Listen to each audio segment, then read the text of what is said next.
बाद में चाहे हमारे घर के बच्चे जेल चले जाएंगे, कोई पूछता उठता नहीं है, लेकिन हम जज्बात पे बह जाते हैं, साहब ये तो बहुत अच्छा हमारे लिए बोल रहे हैं। नहीं, हमारे लिए कौन बोल रहा है ये इंपॉर्टेंट नहीं है, हमारे लिए खामोशी से कौन काम कर रहा है ये इंपॉर्टेंट। अमल से जिंदगी बनती है, जन्नत भी जहन्नम भी। ये खाकी अपनी फितरत में न नूरी है न नारी। अमल कौन कर रहा है, काम कौन कर रहा है। 2012 से 2017 तक 600 दंगे हुए, आप जाकर के पता कर लीजिए। एक साहब ने कहा साइकिल आ रही है, आप कहा साइकिल आ रही है और उसमें यादव जी बैठ के चले जाएंगे, तुम लोग पैदल चलते रहेंगे। मैं कभी ऐसी बात करता नहीं, लेकिन जो फैक्ट है वो है, गुमराह होने की जरूरत नहीं है। मैं आपको बता रहा हूं, हालात बड़े नाजुक हैं, बहुत नाजुक मोड़ पे आप लोग खड़े हो। आज 2 ही लोग एसआईआर में अफेक्टेड हैं, और खबरदार मैं ये भी कहता चलूं, एसआईआर में चूक न जाना।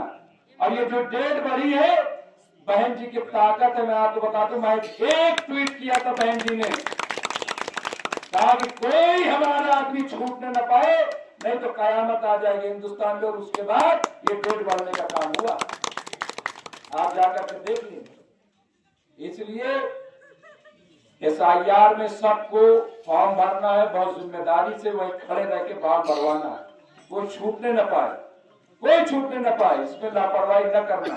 और डरने की भी जरूरत है, ऐसा नहीं है कि कोई जो है बिल्कुल से कह देंगे चलो निकलो, इतना आसान नहीं है। हमने आसाम के एनआरसी भी देखा, 7 बार आसाम गए। अब दुनिया की भी हम पॉलिटिक्स जानते हैं, दुनिया के 10 मुल्कों में हम गए हैं, अमेरिका, ईरान, चीन, Dubai, Uzbekistan, Abu Dhabi, Nepal, Bhutan, Sharjah, ये सब हमारा घूमा हुआ है। अमेरिका में हम 8 स्टेट गए, बड़े बड़े थिंक टैंकों से मेरी मीटिंग हुई। तो इतना आसान भी नहीं है, लेकिन मैं ये कह रहा हूं कि उनके मुंह पे जूता मारिए कि जिसको तुम बाहरी समझते हो, अरे मूल निवासी तो हम ही हैं।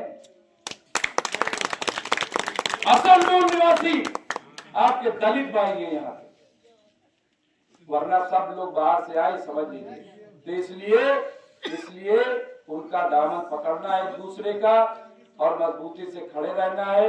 मैं पूरी जिम्मेदारी से बात कह रहा हूं, बहन जी आ रही है, 27 में यूपी में आ रही है और 29 में केंद्र में आएंगी। अच्छा, कुछ लोग ये समझ रहे हैं कि ऐसे कैसे होगा। कुछ लोग तो ये दिमाग बिठा लिया कि बीजेपी को कोई हरा ही नहीं सकता। अब यही दिमाग बिठा लिया, ऐसा दिमाग बिठा लिया बीजेपी को कोई हरा ही नहीं सकता। जो लोग ऐसा सोचते हैं वो अपने आप को देखें, अपनी ताकत को पहचाने। अभी त्यागी जी ने बताया कि यूपी में सिर्फ 20% मुस्लिम और 24-25% यहाँ पे दलित भाई, आप जोड़ लीजिए, तकरीबन 45 से 47% होता है। और यूपी में जो सरकार बनती है, महज 30 से 35% वोट जिसको मिल जाता है उसकी सरकार बन जाती है। आप एक बार इकट्ठा हो जाओ, 17 में आपने पूरी ताकत झोंकी, सरकार बीजेपी नहीं हार पाई। 22 में आपने पूरी ताकत झोंकी, नहीं हार पाई, 109 सीटों पहुंच गई, बस, इससे ज्यादा नहीं। बिहार में जो हाल हुआ है वो आपने देखा। इसलिए मैं कह रहा हूं कि एक बार 27 में आप मुस्तैद होकर के वोट दे दो। आप देखो, न बुलेट न बुलडोजर, और ये जितने अपने अपने मुकदमे में वापस लेकर के बहुत ईमानदार बनते हैं, चोर चक्के, ये सब जेल में होंगे। और जितने ईमानदार देते सब बाहर हैं, सारे लोग बाहर होंगे। मैं जिम्मेदारी से कह रहा हूं ये बात। इसलिए इसमें कोई ऐसी बात नहीं। और मैं इसलिए बात कर रहा हूं, बस बात खत्म करूंगा, कि जब मैं बीएसपी का मैंने रुख किया तो मैंने रामविलास भाई को फोन किया। मैंने कहा ऐसी बात है, उनका भी जिक्र करता चलूं। एक और पार्टी लेकर के आए चंद्रशेखर जी, तो मैं गया मिलने, तो कहा चाहे जो पद ले लीजिए। अच्छा, मैं चीफ ऑफ नेशनल ब्यूरो, इंकलाब का, दैनिक जागरण का नेशनल ब्यूरो, बड़े बड़े ओहदे पे बड़े बड़े लोगों से, मैंने कहा ओहदा नहीं, फिर मैंने रामविलास भाई को फोन किया, मैंने कहा कि रामविलास भाई ऐसी सी बात है, क्या करना चाहिए। रामविलास भाई ने कहा कुछ नहीं, सिर्फ बहन जी, इसके अलावा कोई नहीं।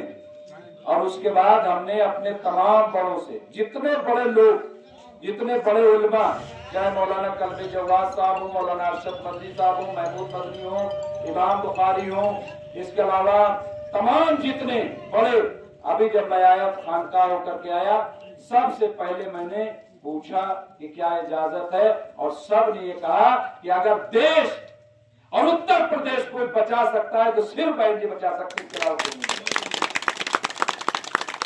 और इस हौसले अफजाई के बाद मैंने बीएसपी ज्वाइन किया और बहन जी के ऑफिस में खुद डायरेक्ट गया, और बहन जी के आदेश पर, जो आज सांसद हैं इकलौते हमारे बीएसपी के, राम जी गौतम साहब, और नेशनल कोऑर्डिनेटर भी है, उन्होंने इतनी मोहब्बत दिखाई, इतना प्यार दिया, छोटे भाई की तरह उन्होंने हमें बीएसपी ज्वाइन कराई और कहा मुमताज जी अब आपको काम करना है, और काम ये कह के करना है कि अब इफ एंड बट नहीं चलेगा, सिर्फ चलेगा तो अब नीला झंडा चलेगा, नीला निशान चलेगा और सरकार आ रही है। मैं ज्यादा कुछ नहीं कहूंगा।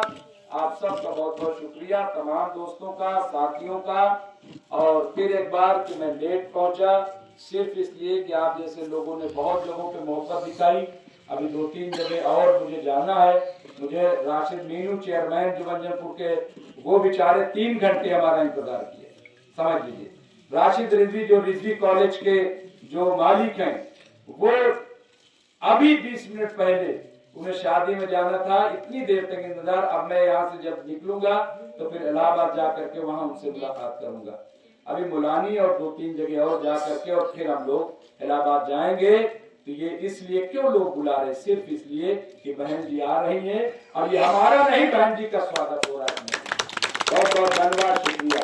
जय हिंद, जय भारत, जय संविधान, जय जय जय जय जय भीम, जय भीम, जय भीम। बहन कुमारी माया